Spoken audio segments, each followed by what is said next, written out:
of the Democratic People's Republic of Korea, or People's Korea. This is the Korean Friendship Association of the UK, defending People's Korea with no ifs or buts. No country apart from maybe Russia and the former Soviet Union has been more lied about by the BBC than the DPRK. Recently, the BBC, or British Brainwashing Corporation, or British Baloney Corporation, has tried to blame the DPRK over the conflict in Ukraine, making false allegations and quoting what are really unconfirmed rumours and misleading reports. The BBC has taken upon itself the role of a shock brigade in the propaganda war against People's Korea, an independent and sovereign country. The BBC is an official state broadcaster. It is not independent, but actually run by the British government. Its board is appointed by the British government.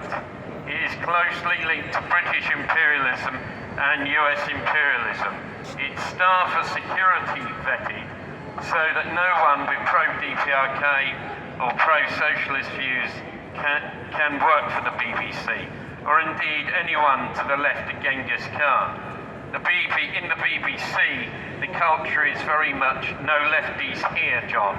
BBC staff are 1,000% anti-communist and 10,000% anti-DPRK. They enjoy huge salaries and many privileges such as private health care and free wine deliveries. Let us remember that it was the BBC that covered up the scandals of Jimmy Savile, the predatory paedophile, and also Hugh Edwards, who was kept on the BBC payroll even when he had been arrested. The BBC promotes the ideology of market totalitarianism and liberal fascism. The BBC is very much a tool of the liberal elites and the big monopoly corporations that run the world.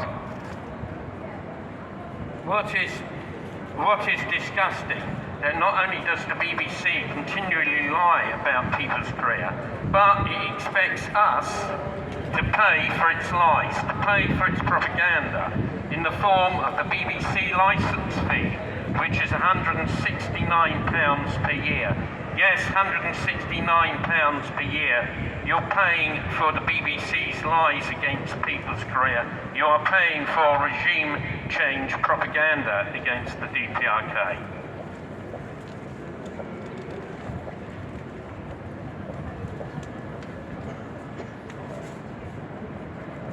Here are some examples of the BBC lying about the DPRK.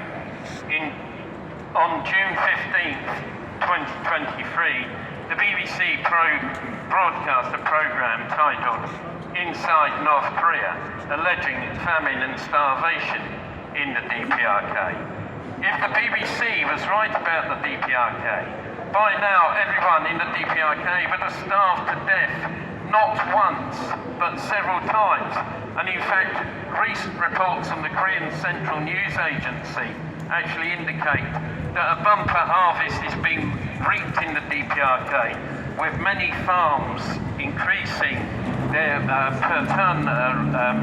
hectare rice yield considerably.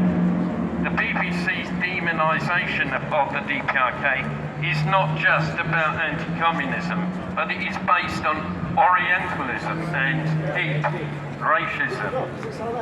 The BBC has multiple aims in its propaganda against the DPRK.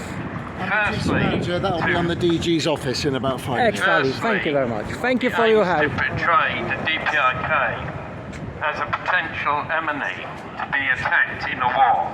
Secondly, it is to smear and slander the socialist system of the DPRK with the aim of turning people against the DPRK, as well as facilitating regime change in the DPRK to bring down the socialist system and to restore the capitalist system, the same as what happened in former socialist countries. Thirdly, the BBC aims to hide the truth about the DPRK so that people do not see the example of the DPRK as an alternative to the corrupt, decadent Western world where living standards are going down all the time. We are here today to stand in solidarity with People's Korea, to stand for the truth. People's Korea is the most independent country in the world with an advanced and superior socialist system centred upon its people. We demand that the BBC stops lying about the DPRK, stops its systematic demonisation of the DPRK.